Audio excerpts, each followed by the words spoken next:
Les striges, figures fascinantes et inquiétantes du folklore européen, incarnent des êtres surnaturels souvent associés à la nuit, la mort et la sorcellerie. Leur légende trouve ses origines dans l'Antiquité, mais leur représentation a évolué au fil des siècles, mélangeant mythologie et croyances populaires. Le terme « strige » dérive du latin strix, signifiant « hibou » ou « chouette ». Dans la mythologie romaine, les strix étaient des oiseaux nocturnes maléfiques qui se nourrissaient du sang des enfants et apportaient le malheur. Ces créatures étaient parfois assimilées à des sorcières métamorphosées ou à des esprits maléfiques envoyés pour hanter les vivants.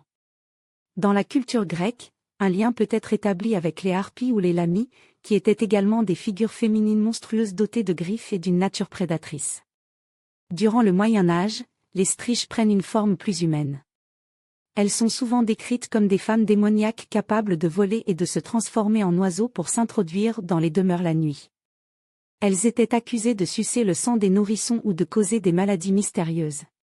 Ces croyances, teintées de superstition, étaient souvent utilisées pour justifier la persécution de femmes accusées de sorcellerie. Les gargouilles que l'on retrouve sur les cathédrales gothiques, notamment Notre-Dame de Paris, sont parfois appelées striges. Ces figures grotesques, mi-humaines, mi-démoniaques, incarnent une version sculpturale de ces créatures et symbolisent les forces du mal repoussées par le sacré.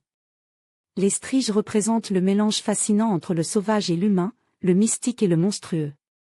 Elles incarnent à la fois l'attrait pour l'occulte et le pouvoir destructeur des instincts primaires. Leur dualité les rend immortelles dans l'imaginaire collectif.